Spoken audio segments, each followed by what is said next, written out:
আজকের গল্প টিউমারের ভূত। দেখতে যেন ঠিক শিব মূর্তিটার মতো। রাতের খাবার খেয়ে বারান্দায় বসে আছি আমি, সত্তার সাহেব ও তার স্ত্রী জয়গুণ নাহার। বাইরে গুড়ি গুড়ি মিহি মিহি বৃষ্টি, হালকা বাতাস। কারেন্ট আসেনি এখনো। আমি বসে আছি চেয়ারে। সত্তার সাহেব মাদুর বিছিয়ে দেওয়ালে হেলান দিয়ে বসেছেন, হুক্কা টানছেন। গুড় গুড় শব্দ হচ্ছে, চারপাশে মিষ্টি চাপড়ানের ঘ্রাণ। জয়গুণ নাহার স্বামীর পাশে বসে পানের খিল্লি সাজাচ্ছেন। এরপর কি হলো? তাজল মারা যাবার পরের ঘটনা কৌতূহলী কণ্ঠে জানতে চাইলাম আমি। হুকার পাইপে দুই একবার টান দিয়ে একরাশ ধোঁয়া ছাড়তে ছাড়তে আমার দিকে তাকিয়ে সর্দার সাহেব চোখে বিচিত্র একটা দৃষ্টি। এরপর ঘটনা একটু আজব, অবাস্তব বলে মনে হবে তোমার। জয়গুণ নাহারকে দেখলাম সামনে ভীত চোখে অন্ধকার জমিটার দিকে তাকালেন একবার। চাপা গলায় বললেন, রাত বেরোতে কী সব শুরু করলে? জামাই মানুষ, ভয় টয় পাবে তো? আরে পাবে না, সাহস আছে ছেলে। আমার দিকে তাকালেন। আমি ঢোক গিললাম তাজল সিং মারা যাওয়ার দিনের ঘটনা। কবরটা দেয়া হয়েছিল এখান থেকে 1 মাইল মতো পূবের একটা গোরস্থানে। অল্প কয়েকটা কবর মাত্র সেখানে। বেশি দিন হয়নি ওখানে গোরস্থানের জন্য জমি দেওয়া হয়েছে। জঙ্গল ধরনের জায়গা, বড় বড় বাঁশঝাড় আর ঝোপে ভরা। দিনের বেলাতেই যেতে কেমন যেন লাগে, রাতের বেলা তো ওটার ধারে কাছে দিয়েও মানুষ যায় না। তাজলের কবরটা দেওয়া হলো জঙ্গলের মাঝামাঝি একটা জায়গায়। সরু পথ কেটে জঙ্গলের ভেতরে তাজলের কবর পর্যন্ত নেওয়া হয়েছিল। তাজলের জানার সময় অনেক মানুষ এসেছিল ওকে দেখতে, তাই কবর দিতে দিতে সন্ধ্যা হয়ে যায়। প্রচণ্ড গরম পড়েছিল সেদিন। কবর দিতে গিয়ে সবাই ঘেমে নিয়ে একাকার। সন্ধ্যার দিকে বৃষ্টির ভাব শুরু হলো। ঘন মেঘে ঢাকা গেল আকাশ। থেকে থেকে বিদ্যুৎ চমকাচ্ছে, গর্জন করছে গভীর স্বরে।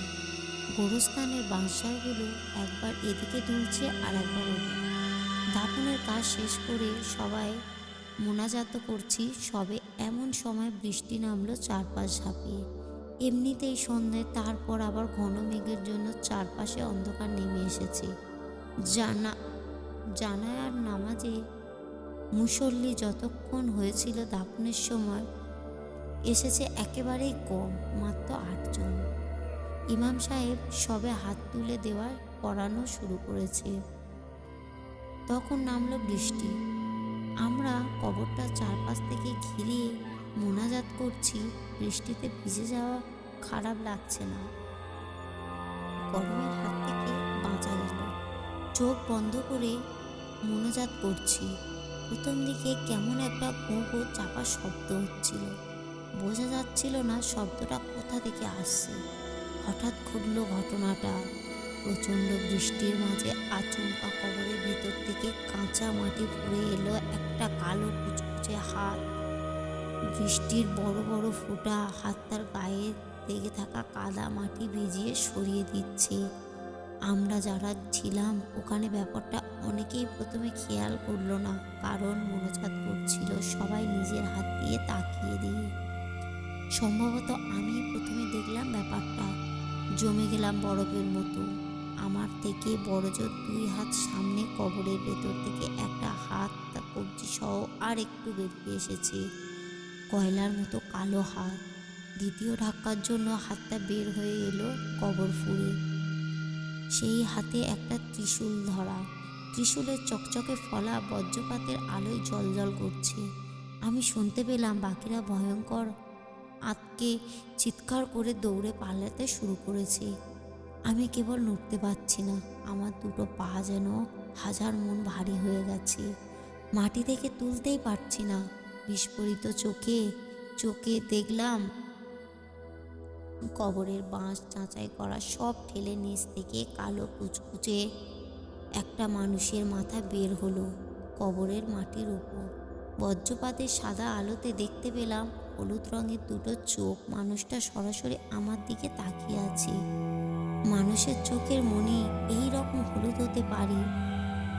লোকটার গলায় পেঁচানো কোনো কালো বিষধর একটা সাপ ফনা তুলে ফিসফিস করছে। আমি কি করব বুঝতে পারছিলাম না। বোধ হয় জড়বস্তুর মতন সেখানে দাঁড়িয়ে আছি। আমার চোখের সামনে মানুষটা কবর ভেঙে উঠে এলো মাটির উপর। কাদা মেখে আছে লোকটার গায়ে। সাদা কাপড়টা দিয়ে কোমরের অংশটা পেঁচিয়ে রেখেছে। তাজল শেখ এত কালো ছিল না দাফনের আগেও। এখন দেখতে ঠিক সেই শিব মূর্তিটার মতো লাগছে, অবিকল। তাজল আমার দিকে তাকিয়ে চিনতে পারার মতো কোনো ভাব দেখালো না।